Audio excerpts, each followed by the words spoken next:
An order of service is what you give out to your friends and family when they come into church. You don't have to use them, you can just have a hymn book, okay? But it's nice to have an order of service. Now this is a terrible one, because I did it myself, it's not very exciting. Some people have them triangle shape, square shape, circle shape. They have pictures of them as children on there, toddlers, in rock groups, whatever it might be. They have glitter coming out, and noises, and whistles, and everything. Tassels.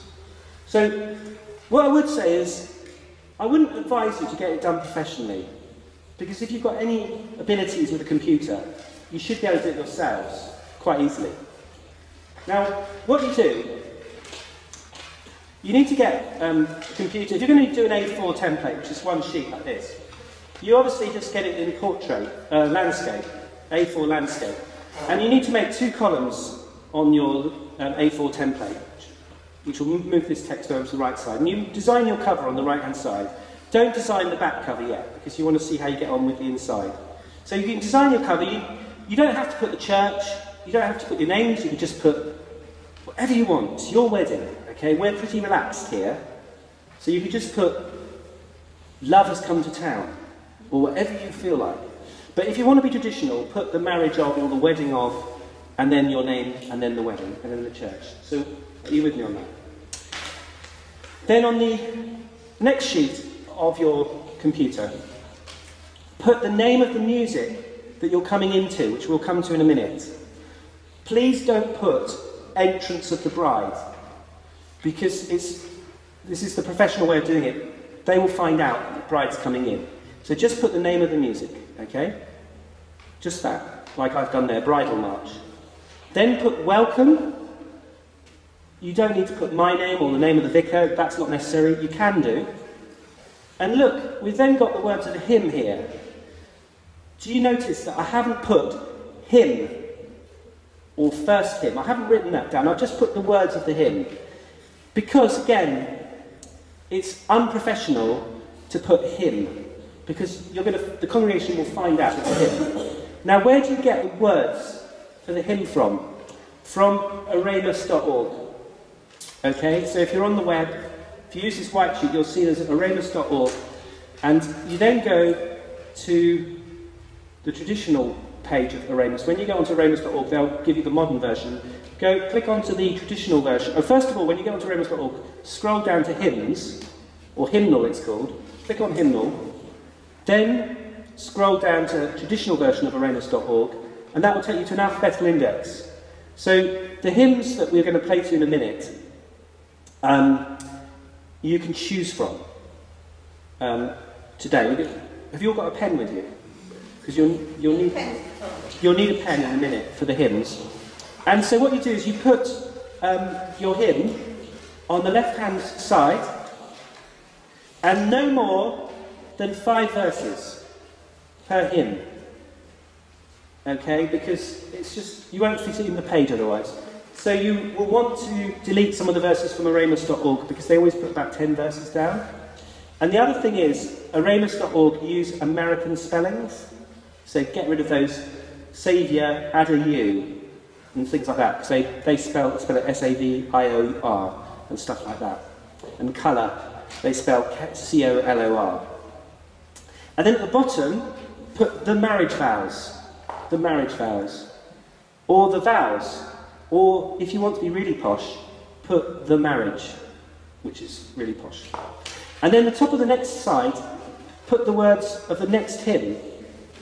Because we have 3 hymns. Why do we have 3 hymns? Because you need time to move around, basically, and it's a bit awkward if you're moving around with no music going on. I'll explain that at the rehearsal. The hymns help you, really, and they also get the congregation involved, and also it's about worshipping God, which is important, so they help edify the atmosphere, okay? So put the words of the hymn, and then we have the readings. Now, do you remember I said you can have up to 3 readings? You can have a Bible reading, and then you can have a poem, and then you can have another poem, or you can have a poem first, and 2 Bible readings. Whatever you want, it's entirely up to you. But do put all the readings together at that point in the service. Please don't put one reading near the beginning of the service, one halfway through, and one reading at the end. Because it sounds good, but it's not in reality. In reality, it makes it very bitty. If you put the readings together, people will be focused. Can you imagine? You've just done your vows. You're really exhausted. It's nerve-wracking, okay? Your nerves are beginning to go, and you sing a hymn. The thing you really want to do is sit down and just be quiet, okay? So if you have a reading, it's lovely. Everyone's just so happy, because you've done your bit, you know? You've said the vows, which is nerve-wracking, I can tell you. Nerve-wracking for me, taking the wedding. It's even more nerve-wracking for you. And there's nothing so good as just to sit down and listen to some readings and then listen to the vicar give a little talk. That really does, hopefully not send everyone to sleep, but keeps everyone focused. So if you're going to do readings, put the reading. So 1 Corinthians 13, do you notice I haven't put reading 1 Corinthians 13. I've just put the title of the reading. Again, that's the smarter way of doing it. People will find out. Now, how do you know what to put for your reading from the Bible? If you go back to the green sheet on readings, you'll see the title is how you should put it on the order of service. So, for example, Genesis 1, 26 to 28. That's all you need to put. You don't need to put first reading. Just put Genesis 1, 26 to 28. Or Song of Solomon 2, 10 to 13, semicolon, 8.6 to 7. That means chapter 2, verses 10 to 13, chapter 8, verses 6 to 7. That's what it means. But you don't need to put chapters and verses, just put those dots as it appears. Please don't print out the whole reading on your order of service unless you want to go to 2 sheets, in which case it's a lot of harder work to actually fold and compile if you want to put the readings out, but you don't need to print all the readings out. So again, if you're reading out a love poem, just put the title of the love poem and the author, whoever it might be. Okay? Then the address. Now, one person put the Vicarage, Church Street, Whitstable, CT5 1PG at that point, but that's not what it means. It means the talk. That's what it means. Okay? So just put the address, and that's the Vicar's bit. And I really enjoy doing talks at weddings because I find it, again, I set out all the good things about marriage and the challenges and all the beautiful things and the happy things, and it's a really good thing just for us to focus and to rejoice in love and in the long life that you will have together. Okay, so it's a happy time. If I'm doing a wedding, I promise to put a few jokes in. At least one of you has been laughing at my jokes today, which I'm really grateful for. Most of you have been grimacing, but at least one of you I've seen smile. Thank you. Then the prayers. Okay, note again, I haven't written out the prayers. I've just put the prayers. If you want the congregation to say the prayer, you can type out the prayer from one of the prayer sheets, and then you might need to move to 2 pages. But don't put A, B, and C, because that won't make sense to anyone there. Just put the prayers, and then the Lord's Prayer. You can write out the Lord's Prayer, like I have there with the traditional version, and that's really useful. And then on the back of the sheet, you've got the 3rd hymn.